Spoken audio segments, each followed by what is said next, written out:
Good morning, afternoon, or evening, everyone. Welcome to today's webinar. My name is Anais Ofranc, the founder of QualitaX. Before we get started with introductions, and as a reminder, on today's call, we will explore and discuss stablecoins ratings with Garett Jones, Chief Economist at Bluechip. So about the format, first we'll start with a presentation to cover the fundamentals and set the stage, and then we'll have a conversation and Q&A. So please do not hesitate to share your questions in the chat as we go. This is the 8th webinar of our Future Financial Market Infrastructure series. Some of the previous topics included decentralized finance risks with the Enterprise Ethereum Alliance and Conscient Financials, real estate tokenization and real estate-backed digital securities with Brigmark. We also discussed previously the decentralized ID for tokenization framework, so the DITO framework for short, with DigiShares and Polygon ID, and the use of blockchain technologies to enable real-time corporate treasury management for banks with the Adara team. So all the recordings of the previous webinars are available on our YouTube channel. So I will stop sharing my screen now and switch on my camera. Up. And why don't we start with some introduction? So Garett, if you could introduce yourself, your role at Bluechip, and what Bluechip does. Yes, I'm Garett Jones. I'm the chief economist at Bluechip. I am also, as of yesterday, professor of economics at George Mason University. I was associate professor, and my university just promoted me officially yesterday. Oh, Um, congratulations. Thank you very much. I started off my work studying monetary economics and the Federal Reserve. My dissertation was on the Fed. And after quite a few years, I came back. The world of crypto sort of brought me back into studying money again. And it's been a real adventure coming back to that line of work. Bringing these ideas of normal monetary theory and monetary history to the study of stablecoins has been just an interesting intellectual challenge. It's great to find out that these nerdy academic ideas work in the real world. So a quick summary of Bluechip. Our small team of 3 was brought together by Nevin Freeman at Reserve, who himself founded a stablecoin project. And when he brought us together, because he thought that in the wake of the Terra Luna disaster, the world needed some kind of stablecoin rating agency. And he was right. And so our small team of 3 now rates stablecoins and gives them letter grades from A+ through F. So far, nobody gets an A+, but there are quite a few Fs. You can check out the ratings on bluechip.org. All the ratings there are free, and you can look at all of our reasoning, all of our arguments, and most importantly, our SMIDGE rating framework. That's how we evaluate stablecoins in a transparent way that anyone can understand. And our aim is to become the safety layer for crypto, to help people evaluate not just stablecoins, but eventually exchanges and other tokens, to see basically which things look legitimate to which things look illegitimate, which things maybe have good intentions but aren't going to work in the real world, and which things are safe enough to recommend to your grandma. That's a great summary. Thank you very much. So why don't we start with the presentation? And I have a couple of questions myself, but we'll wait. I will remind, because we have few other people that have joined the call. Feel free to Sure. use the chat and the Q&A or the Q&A section as we go, and we will address those after the presentation as part of the conversation. Are you Okay. able to Sure, share your sure. screen? Oh, you should. Yeah. I'm glad Okay. to. Yeah. That's got it right here. All Let me right, see if great. I can move that around in a proper way. There we go. Can we see that there? Yes. Yeah. So, so Bluechip is truly the only crypto-focused rating agency. We started working together as a team in the summer of 2022, and at the time we thought, well, like quite a few other people in the field, we thought, well, why hasn't somebody else done this? And 2 years later, we can look back and say, nobody else that's crypto native has done this. But in the last few months, both Moody's and S&P have created something like a ratings product. S&P is most famously. Moody's is paywalled.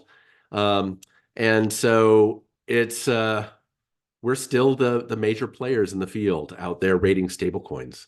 Um, our real goal is pretty simple. We want to help every kind of user from total noobs to total experts be able to evaluate the safety of stablecoins.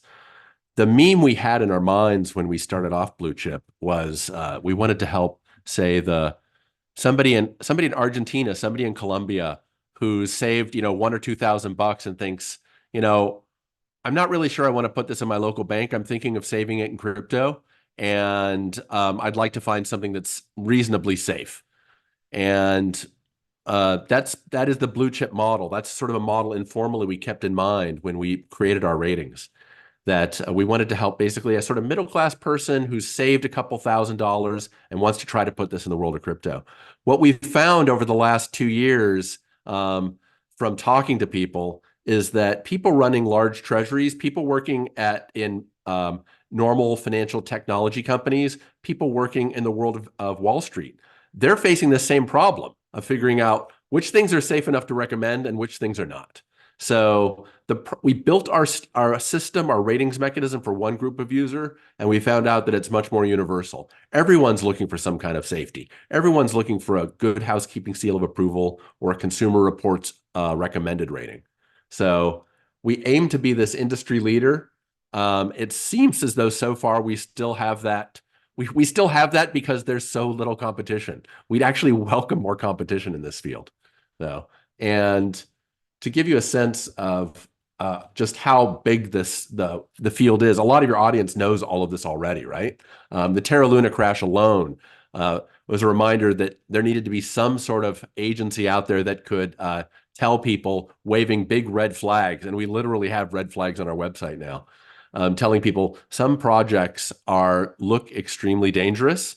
And just like with an automobile, a car can be extremely dangerous and still you can still have a safe drive in it, right? Unsafe automobiles can get people to work, and so some people can say, "Oh, look, this worked just fine."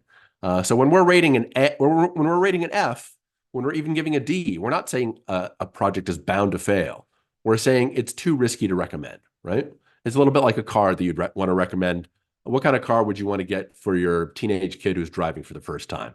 Probably not the sports car. Probably not the car that has a terrible safety record and fails all the crash tests, even though your kid would probably be fine in it. Crypto, when we're thinking of the world of stable coins, we're thinking about money, right? And when people think about money, they're not thinking about gambling their life savings. They're trying to put away some money and not think about it for 6 months, a year, 2 years. And that's how stablecoin rating should work. So not only have, our original plan was just flat out rating stablecoins completely. And over the last couple of years, particularly in the last year, we at Bluechip realized that our SMIDGE rating framework could be used to evaluate exchanges. And the FTX disaster reminds us that exchanges can go bad, just like stablecoin projects can go bad. And even individual meme coins or coins that aren't designed to be stable coins can turn out to be rug pulls. They can turn out to be easily to manipulate. They can turn out to have unintended consequences that roll up a year or two from now. And so our approach applies not just to stable coins, but to exchanges and other tokens. Applying this to new areas is our project for the next 12 months. Our SMIDGE rating framework is the heart of our project. It's was put together by all three of us on the team. In particular, I'd say our ratings director, Vaidya, who's known as Deatherium on Twitter. He's easy to find there. He's the three of us together have created this. And what it does is it brings together two forms of advanced cynicism: economic cynicism, which is my strength, and then accounting cynicism, which is our ratings director's strength. So he's trained as an accountant formally, and I'm trained as an economist. Both of these fields are fields where we know that there's a lot of selfishness, a lot of self-interest going on in the world, and so we need to look for some kind of transparent, clear way of looking for signals that something is stable or unstable, of decent quality or of unacceptable quality. And, very rarely, very rarely will these be like totally clear 1-0 choices. Often it's a matter of degree, and that's why our rating system captures a matter of degree. We made the decision early on to go with American style letter grades because it was a way to say this isn't exactly a normal bond rating system. This isn't exactly S&P or Moody's, but it captures the same idea of a rank order. And currently we're rating the consonants in SMIDGE. The SMIDGE rating framework, we rate S, M, D, and G. So S, again, and anybody here can look this up on our website, bluechip.org, and pull down the PDF of the complete document. S looks at the thing you might, to some people, would be the entire part of a rating framework, which is stability. Here, we're looking at not just whether a stablecoin, I'm just going to focus on stablecoins here, not just whether a stablecoin holds its peg over the last 90 or 180 days or 5 years or whatever, but whether it has the means financially to maintain that peg. And here it's whether that coin is credibly backed by a large amount of reserves. Economists have looked at a lot of ways across time that countries have managed to keep monetary stability. So far in the world of crypto, the only thing that's working is a standard that Milton Friedman pushed for and a lot of other free market economists, which is 100% reserve banking. So every stablecoin we see in the world is essentially a 100% reserve bank, the kind that Milton Friedman pushed for a period of his career, not his whole career. It's a little bit like a country backing its. It would be like Thailand backing the Thai baht 100% with U.S. dollars, holding $1 in a treasuries or cash equivalents for every Thai baht that existed, right? If they wanted to hold a 1-for-1 exchange rate with the Thai baht for the dollar. So these 100%, and this gives us a good standard, right, for measuring the stability of a coin. Do you have these assets? Do you have enough that you meet 100%? And second, are they held in a credible, transparent way for the benefit of the customers? So there are some coins that are not, to our judgment, held in a credible way to the benefit of the customers. So in the event of bankruptcy, for instance, it's possible that some projects that have 100% reserves could be told by a bankruptcy judge, hey, your entire company just went bankrupt, and we have 20 employees here who haven't gotten paid for the last 6 months, and these assets that are held for the stablecoin are going to be used to repay their unpaid wages. Or bondholders who have secured debt, they're going to be paid instead of people who have instead of the stablecoin holders. So being able to prove that your assets are held in a bankruptcy remote manner is really crucial. We put this in the initial SMIDGE rating framework, that bankruptcy remoteness of assets was crucial for getting a high quality rating. And we got some flack for that. Part of the reason that, for instance, USDC receives a B+ is because they could not show to our satisfaction that their assets were bankruptcy remote. And when 6 months later, Standard & Poor's came out with their ratings, they did not give Circle the highest possible rating. And they said that one of their reasons was the same that Bluechip came up with, which is they could not show that their assets were bankruptcy remote. So here we have two witnesses that bankruptcy remoteness is not just something that some crazy person came up with on his own. It's a sound idea that's important for knowing whether your stablecoin is safe. So that's the S. S is really like, that's in a way monetary economics with a little bit of law. M, management and governance, those are crucial. D doesn't get evaluated for centralized coins. D ends up playing a role in decentralized coins, but a coin can get a very high rating. It can get an A+ in principle and be completely centralized. So of course, a couple of our very high rated coins are centralized coins. They get very low decentralization scores, or would get them. And nevertheless, that's no barrier to getting a high rating. We think that centralized coins and decentralized coins need to be evaluated in different ways. But some customers actually care about the benefits of decentralization, whether because they value the ideals of crypto, the sort of frontier spirit of crypto, or whether they prefer the privacy protections that are often accompany decentralization. There are multiple reasons why people might prefer decentralization. So we evaluate that, even though a coin can get the highest possible rating with a low decentralization score. But management and governance are basically the microeconomic side of SMIDGE. And management and governance are basically ways of asking, in part, for instance, whether key members of the stablecoins team have been involved in scams or public scandals that are easily visible, at least to us, and whether a stablecoin project is set up in a country with strong rule of law. So if something bad happens with the stablecoin, or if somebody wants to sue, if something goes afoul, is this a country where the people running the stablecoin could probably just bribe the judges or rely on some kind of low-grade corruption to solve whatever problems are going on? So we place great weight on the rule of law, and that's especially so for centralized coins, right? For a centralized coin, that's really crucial. So legal protections turn out to still matter. Some people thought that the world of crypto would be a world of completely trustless transactions where software would eat the world and solve all these problems. We aren't quite there yet, especially with centralized coins. So M and G heavily have to do with whether the incentives inside the organization are such that the people who are sitting on this huge pile of money have an incentive to run it well. As I mentioned in our launch talk, I gave a launch talk in Paris about this. I said the stablecoin temptation is the way to think about this. Any good stablecoin project is going to be sitting on a huge pile of assets, a huge pile of reserves. And anytime there's a huge pile of money, there will be people around strongly tempted to take it for good reasons, bad reasons, or neutral reasons.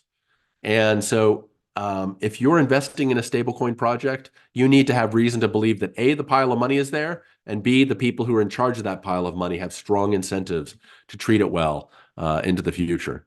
So that's the heart of the project. I will say that it is possible to get an A rating if one looks at our ratings right there on the Bluechip website. If one looks at the ratings on the Bluechip website, you'll see that we give an A rating to a fully decentralized coin, Liquidity. And the reason why is because even though they're backed by Ethereum, they are, at least as the last time I checked, about 250% collateralized. So there's an enormous amount of collateral backing the Ethereum.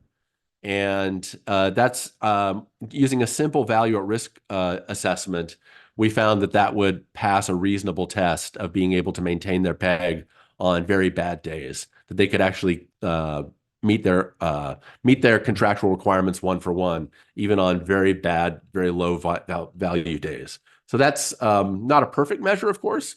Value at risk has, some of your people in your audience will know, has some weaknesses. But for a coin to be that massively collateralized, I think just passes a sort of person's smell test of whether whether a coin is sufficiently backed with a volatile asset. So there's some projects out there that are trying to find new ways to back stable coins with Ethereum via various derivatives. And it's possible that someone will find a new way to pull that off in a credible way, but so far, 250% collateralization seems to be the way to do it. Backing a stable coin with volatile assets is difficult to pull off credibly, I think. It may be possible to convince some users to do that, but doing it in a credible way that'll last for years and years is another matter. So this is going to be a field that's ripe for innovation, and I'm glad to see they're innovating going on. And at the same time, the SMIDGE framework is the way we're going to evaluate new projects as well as old. I just want to make sure the screen is still showing. Is it still showing? Can you give me a thumbs up? Great. I mentioned that we have some competition now, and we welcome the competition. We put our ratings mechanism up on our website. We think the transparency is crucial to basically building trust with our audience. And so that's why we chose early on when building our rating system to only use publicly available information and only use visible, credible ratings methods. We decided to use no seat of the pants judgments. We decided to use sort of no touch and feel type judgments.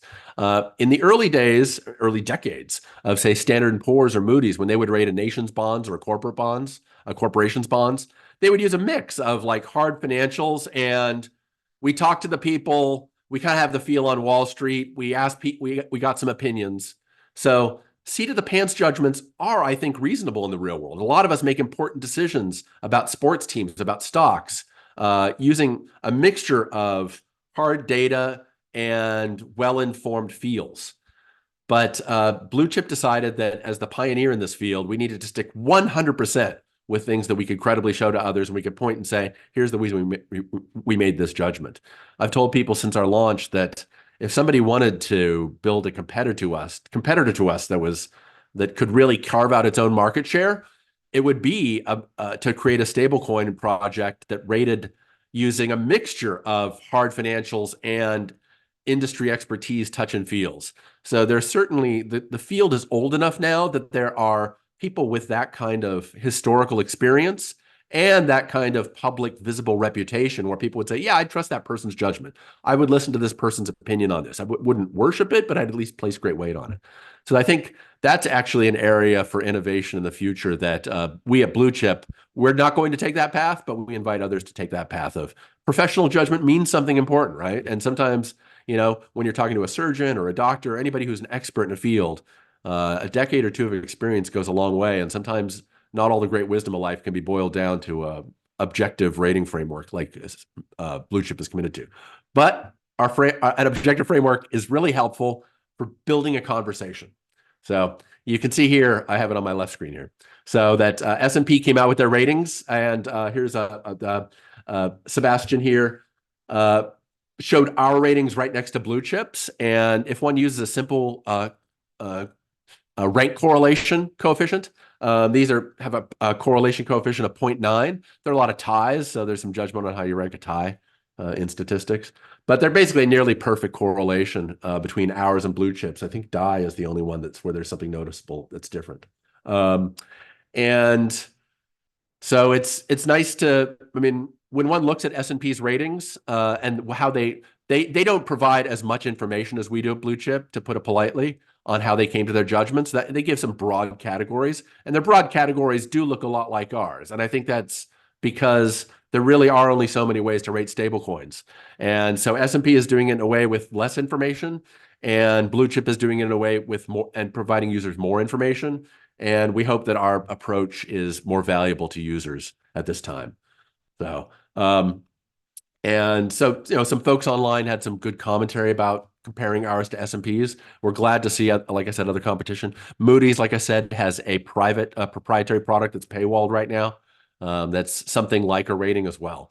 So it's like we say here, nobody else is doing this for tokens and exchanges yet. And so Bluechip was first to market in rating stablecoins, and we'll be the first to market, it appears, for rating other tokens and exchanges.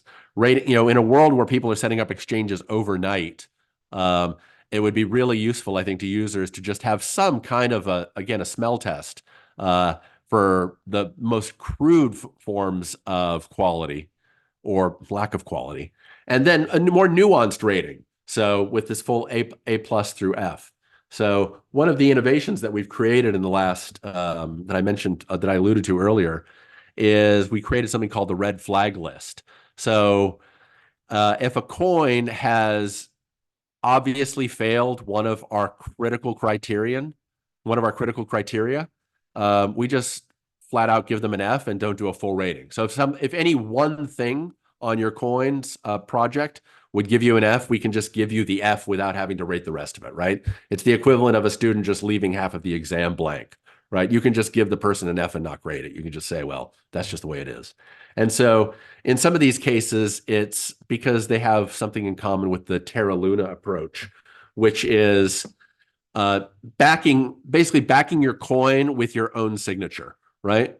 There's a difference between backing a coin with U.S. treasuries or even over collateralizing it with Ether on the one hand. That can work. And then on the other hand, backing it with your own signature and saying, I have equity shares. I have my own backup coin that I'm using over here to back it with, and it's a coin that I invented.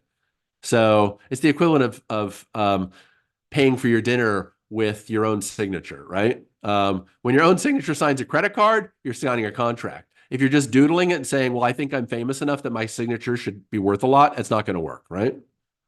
So Picasso could have paid for his dinners with a doodle on a napkin, um, but you and I can't. And so people can't back their stable coins with the equivalent of their own equity shares.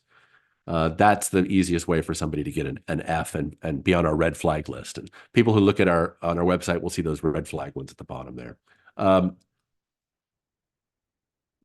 Quite a few people have discussed our ratings online. So Nick Carter has been one of our advisors. He's been very generous in sharing his time with us.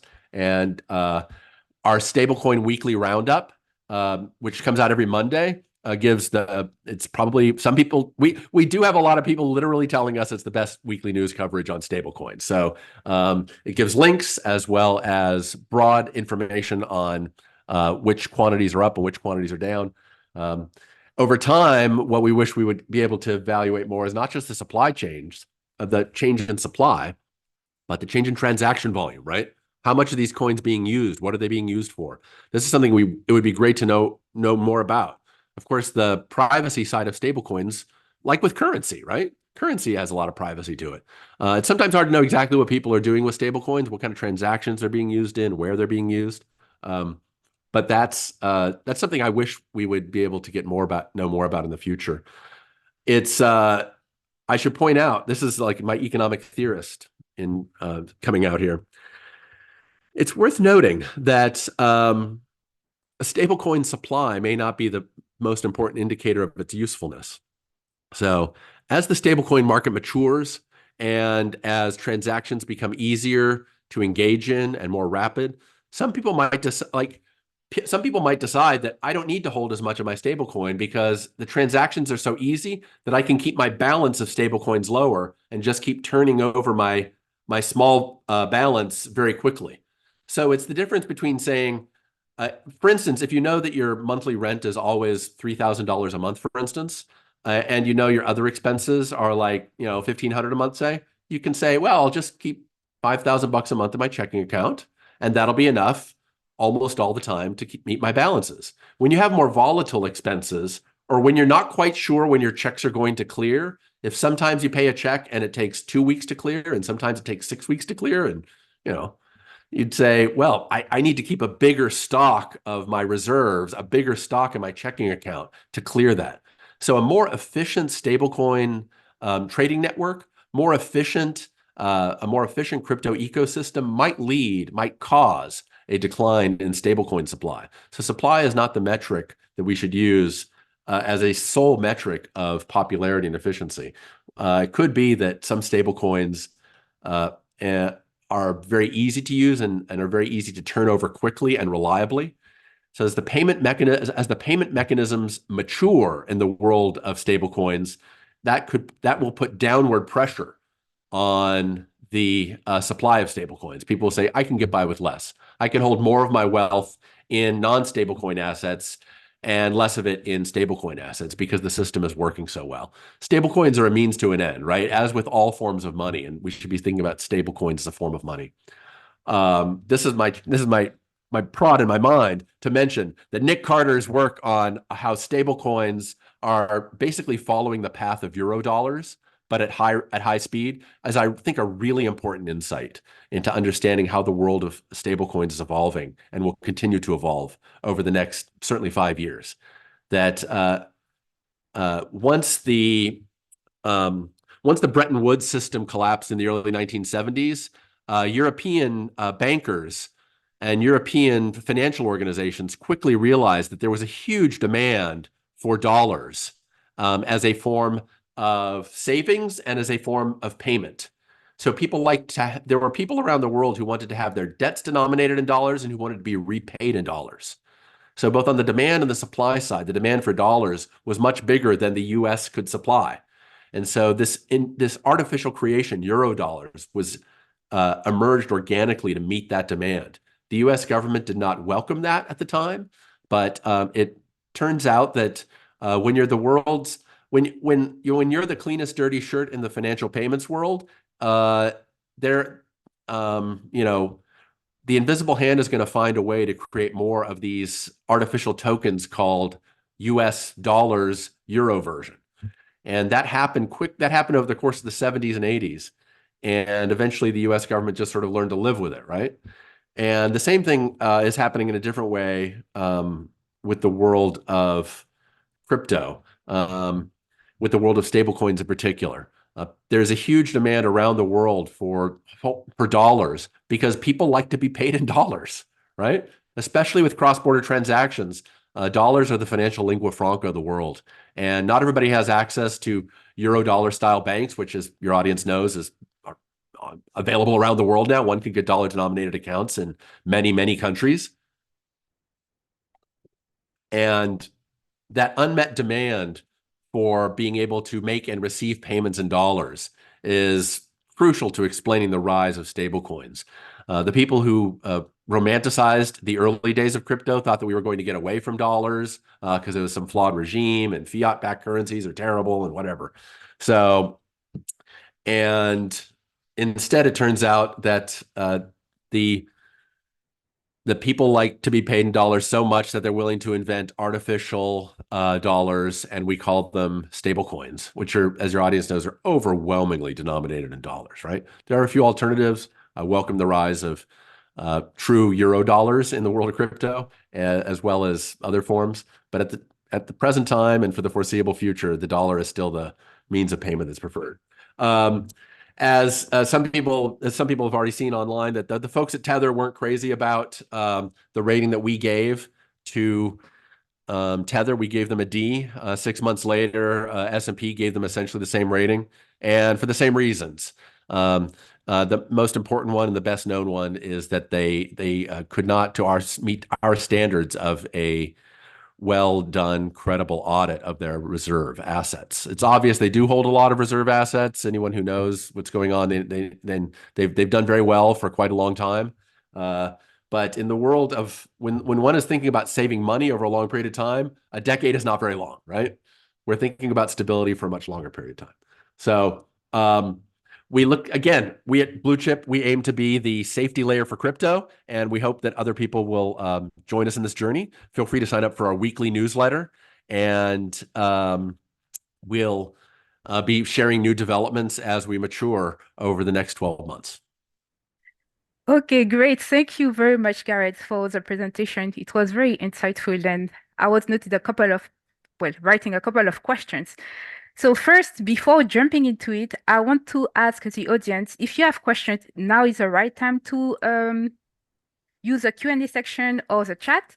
So my first question is, we are seeing the rise of regulatory frameworks in some jurisdictions like the UK or the Monetary Authority of Singapore with the MES, regulated back stablecoin. So it is in itself a form of rating, because if we know that a stablecoin is regulated in a very specific jurisdiction, it gives another level of credibility to it in comparison to non-regulated stablecoins. Are those key factors that will be added into the Bluechip, like the key considerations in terms of looking at in what jurisdiction has already regulated the stablecoin? And is it automatic that if it's regulated by a recognized, I would say, authority, then it gets one of the higher rating? It's a great question. The ratings, the regulatory oversight that some governments have created do play an important role in our framework, but they play it indirectly. We don't just trust a government's decision. Okay. We treat ourselves as giving our own independent decision. So, but I can point out in one case, for example, the well-known NYDFS stablecoins, the New York State, the ones that the New York State has looked at and said, we have certain requirements for stablecoins, and some people have met those requirements and some people haven't. If those requirements help them meet the requirements of the SMIDGE framework, then that counts toward them, right? Mm-hmm. So the NYDFS stablecoins indirectly prescribe some things that are in the SMIDGE rating framework. Okay. So we treat that as basically a checkbox that if you have met their requirements and those requirements were part of our requirements for a high grade, yes, you can meet that. Then that's important. If they, if a new regulator says coins have to show that they're bankruptcy remote and they define bankruptcy remoteness the same way Bluechip does, that can help them get a higher grade. But if they define bankruptcy remoteness in a way that we don't find credible, we're not going to follow that. So we think that's important, that our job is not just passing on, we're not just carrying water for government regulators, right? Yes. If a government says this coin is safe and we think it's unsafe, we're not going to give them a high grade. And vice versa. If they say it's unsafe, but we think it's safe, we're going to continue to give it a high grade. They're an important independent voice, and we hope that some of these regulators reach out to us and ask us for advice on how to improve their own ratings mechanisms. We're glad to share our opinions about this. But I think that, for one thing, keep in mind, approval mechanisms given by governments tend to be very 1-0, Yep. green, red. Yep. And what we're doing is we're giving ratings across a spectrum. So government systems end up being very box checky, right? Yes. And again, because it has to be such a hard, like it's pass fail, like everything is pass fail, right? And real life is a continuum. So I think one of the strengths that independent rating agencies give is that we can give somebody a grade on a continuum without having to take a stand 1 versus 0. Yes, that makes sense. And we evolve in the, I would say, space which moves extremely fast. So what type of events trigger another review of a stablecoin? It could be change in management, or some of the stablecoins are all math, algorithmic. My word in English today. Some of the stablecoins may not be backed by real-world asset, gold, fiat currency. It doesn't mean that they are not sound.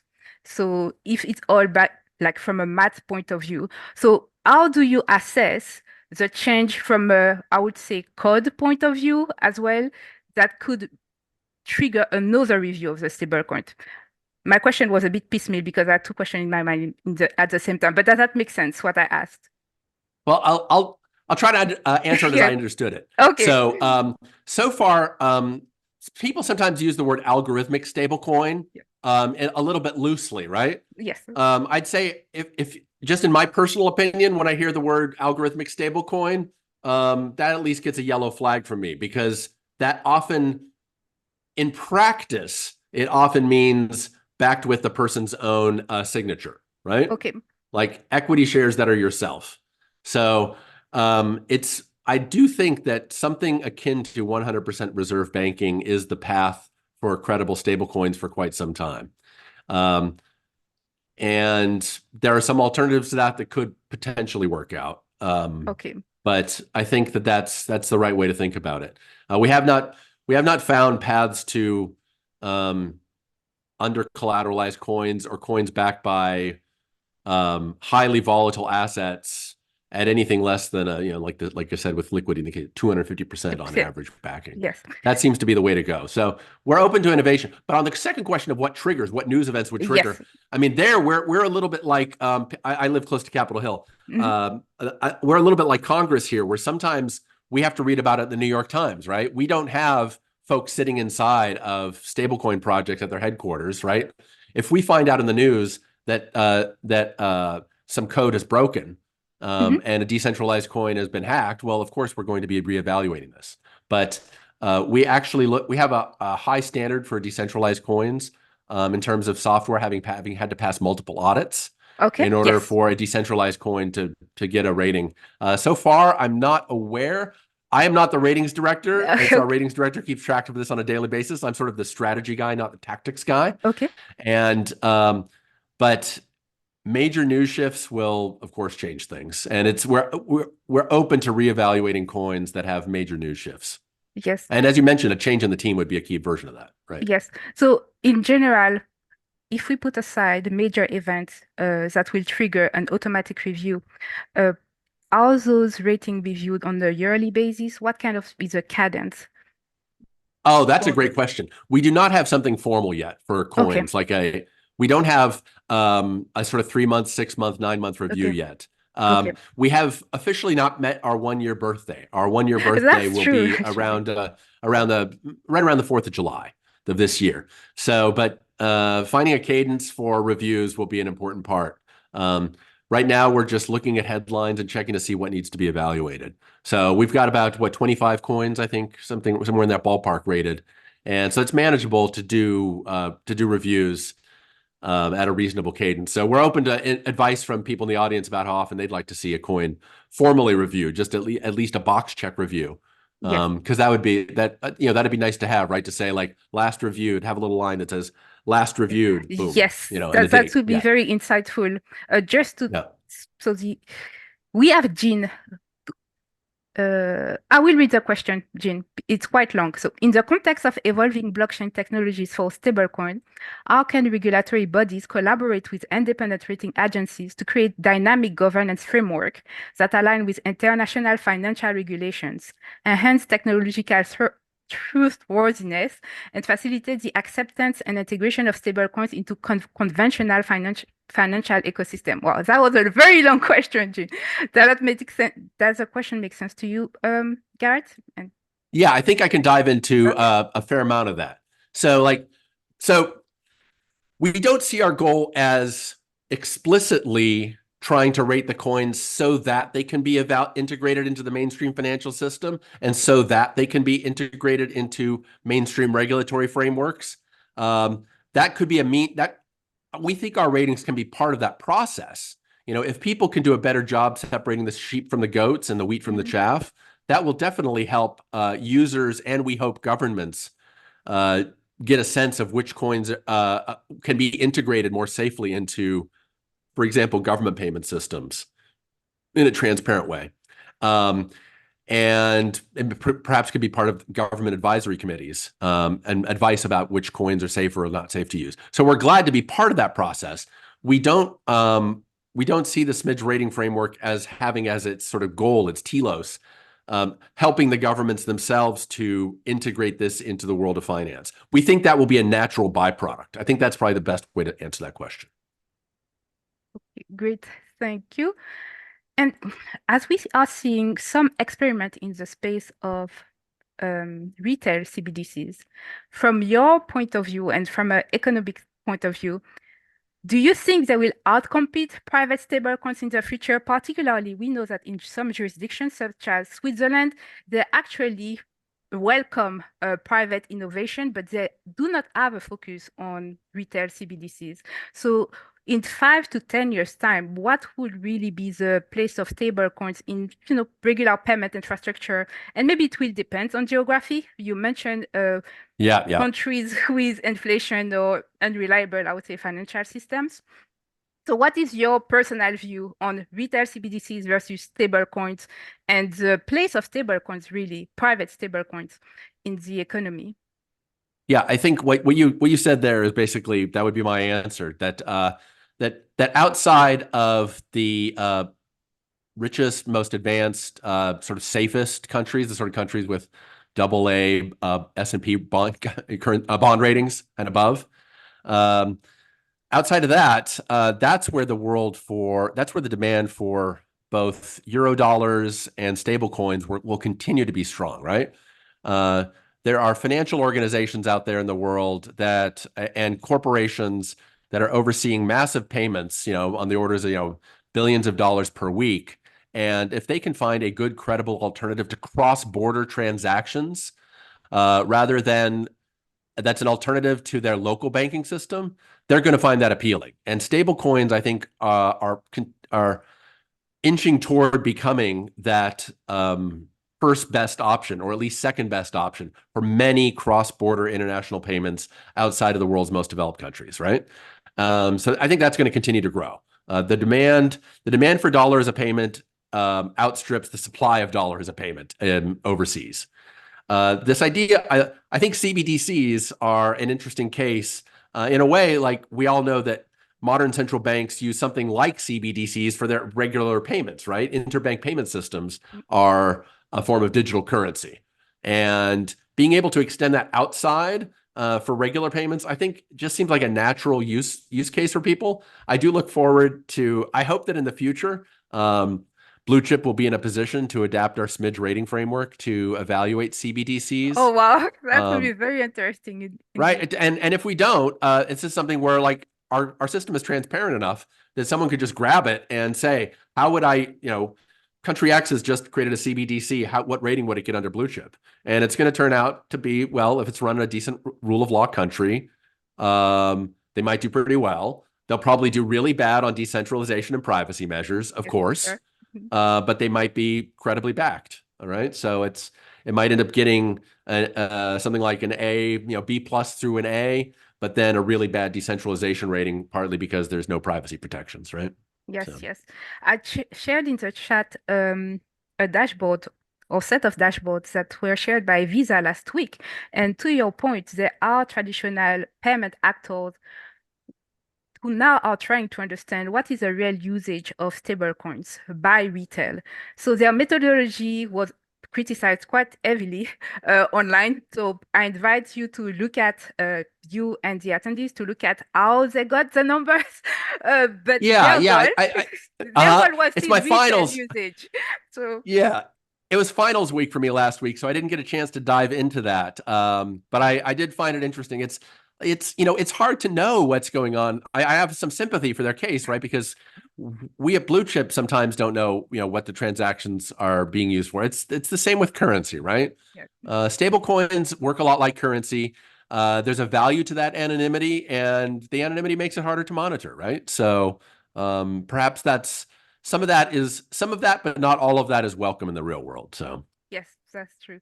And when you presented the framework, you mentioned governance and the importance of incentive alignment.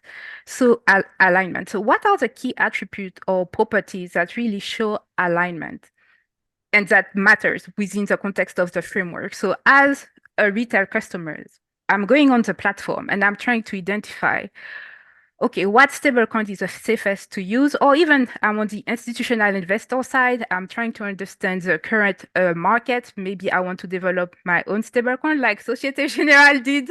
And I'm yeah, trying yeah. to, how do I go around understanding? Because there is a lot of details. It can be overwhelming. So my first question is, what are the key attributes and properties that show alignment between the management and the interest of the end customers, could be retail or institutional? And two, if you could get us through, yeah, one example as you're showing on screen now, it would be great. Yeah, yeah. I think one key to the alignment is I think the rule of law one is my easiest one to go to, right? I mentioned it Okay. before. And because when you're starting your stablecoin project, you decide in advance where you're going to set it up, right? Yeah. And there's some, if you decide to set it up in a country that has strong rule of law, you are openly saying, if we screw up too badly, we are opening ourselves up to the courts. Yes. And we're opening ourselves up to relatively low corruption courts. Yeah. And so the decision to do that is basically planting a flag and saying we're going to be pretty responsible, right? Making sure that there are no backdoors in an ostensibly decentralized coin, right? Mhm. Making sure that there are no backdoors that allow the people who are the key insiders to just do rug pulls, Yeah. right? Yes. So on our decentralized coins, one way that some of these decentralized coins, one thing that holds some of them back is that they don't have enough governance attack protections, Yes. right? Yeah. So you want to make sure, for instance, that a vote held in the middle of the night in the course of 20 minutes can't create a rug pull where 30% of the coins just get drained, right? So there are simple and now well-known ways to stop that, right? Timers alone are one way Yeah. of Time locks. long vote windows are one way of solving that problem. Hmm. And so those are the kind of things you're looking for to say somebody set this up in a way so that it is hard for the insiders to just grab the wealth, Yeah. right? Making sure that the top members of the team are being paid in a way that doesn't reward highly risky behavior, right? You want to make sure that their incentive contracts, that their payment contracts, reward safety rather than risk, right? Yeah. So if you want to think about it in terms of at the crudest level, it would be some kind of something that in broad terms, uh, gives people rewards for the size of the amount of coins out there rather than the rate of return on the coins, right? Yes. So Yes. you want to reward long-term performance rather than short-term performance. Yes. So we're looking for things like that. And Yeah, so both management and governments get at this question of whether the incentives are aligned. Yeah, and opening yourself up to lawsuits in the first place, like if you've done it from day one, that's a signal of credibility. So here to look at USDCs. So Okay. we do with every coin we rate, we give a quick summary like we do here, and then at the bottom we tell in very simple terms what you can do to raise your grade. Right? This is what every student wants from their professor. Right? How can I raise my grade from a B plus to an A? And so here we tell them how to raise it like one notch. So they could raise, USDC could raise it by establishing that the reserves are bankruptcy remote and having better terms of service guidelines for redemption. It turns out that some terms of service, a lot of rating these coins, a substantial subset of it, is just reading the terms of service, right? The things that we all click through and don't even read. So our ratings director actually reads those, right? So, for instance, one thing that holds, if I can show, I'll show it at USDT, so I can show that I've covered both the big ones, but the two biggest.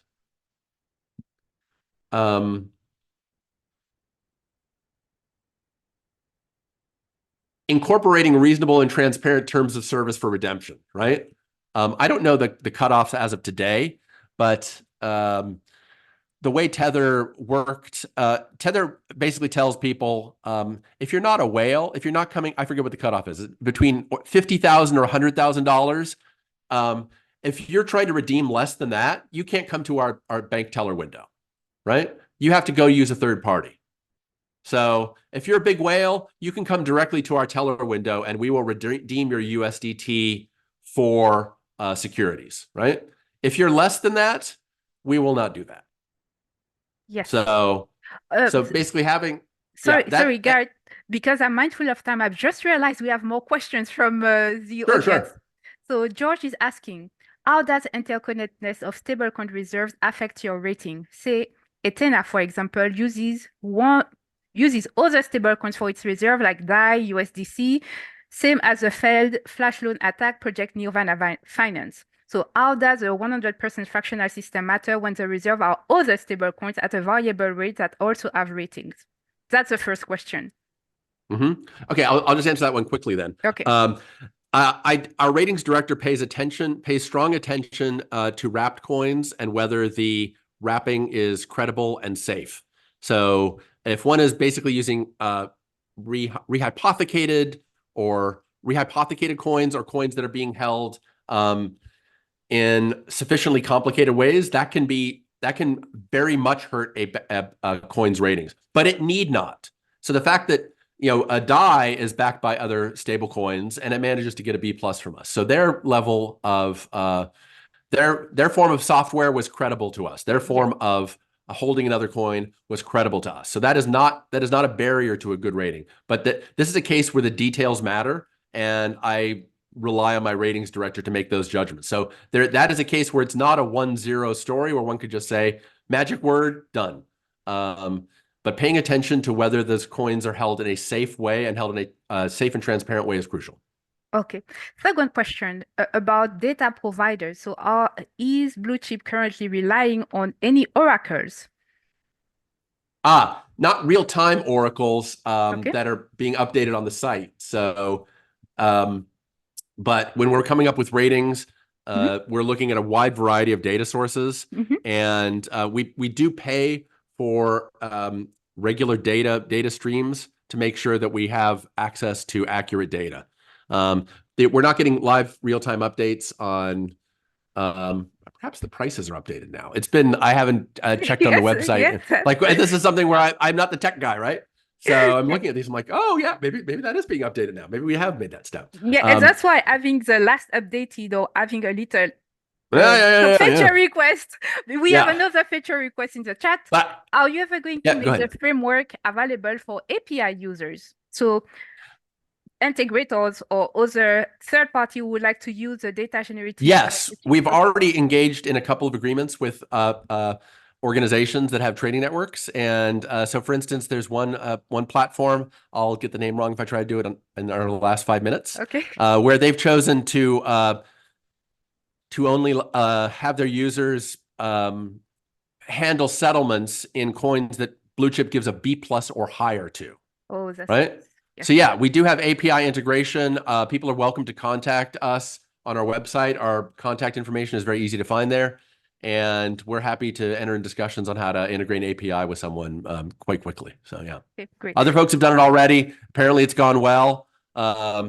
Just as I'm not a lawyer, I'm also not a programmer. I mean, it's been a while. So Yeah. I used to do a fair amount, but Yeah, not anymore. one website that is integrating, and that's how I actually knew about Bluechip in the first place, is railroad asset, well, rwa.xyz. RDBXYZ, that's Yes, it. Yeah, I if would you have gotten go that on the wrong. Yeah. website, you are able to see it. And apologies, I interrupted you prior. So if you No, no, go no. back to the demo, and then we can address other questions. Oh, go ahead. No, please. Oh, okay. So Let's go to the question. Yeah. the last question is, how does I suppose this was externality. I'm not too sure, George, so you will have to correct me. Framework understand the risk associated with things like the 2019-2020 flash loan attacks. Is there a zero-day risk process for your ratings? George, I think I may not have read this correctly, so if you want to clarify, please do clarify the question. Is George still here? Yeah, George is still here. But does the question make sense to you? So yeah, this is the question of, do we have the equivalent of a rapid response team? Yes, I think so. Yeah. Risk This is associated with something. flash loan attacks. Yes. So evaluating the risk associated with that is definitely something that's part of our framework, right? Mm-hmm. So this is a case where our anti-governance attack measures, if one looks at our ratings and one looks at the ones rated, say, B or lower, you'll sometimes see that risk of anti-governance attack measures is something that holds quite a few coins back, right? Mm-hmm. And that's the primary risk that people think of when they think of something like a flash attack. And so we're looking for evidence, and again, it's already currently built into our system to check and see if there are sufficient anti-governance attack measures to reduce the risk of such flash crises. Yeah.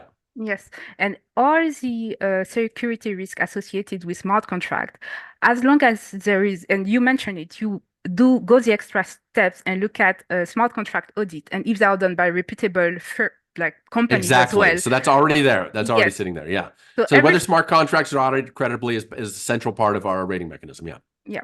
Okay. So it's all. I hope, George, if we did not answer your question, please do let us know if that's not what you are asking.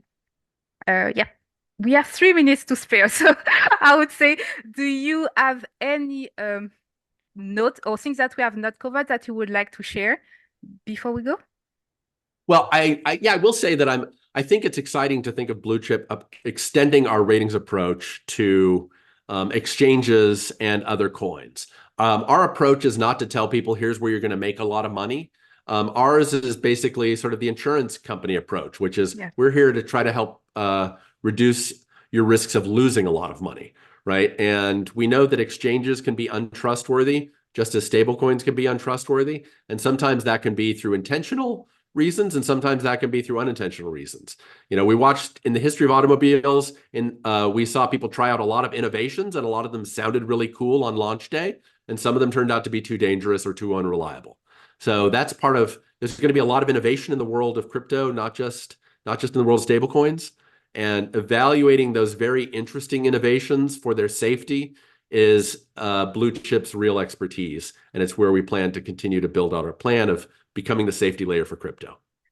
Great. Well, thank you very much for sharing your Thank you very much, expertise Anais.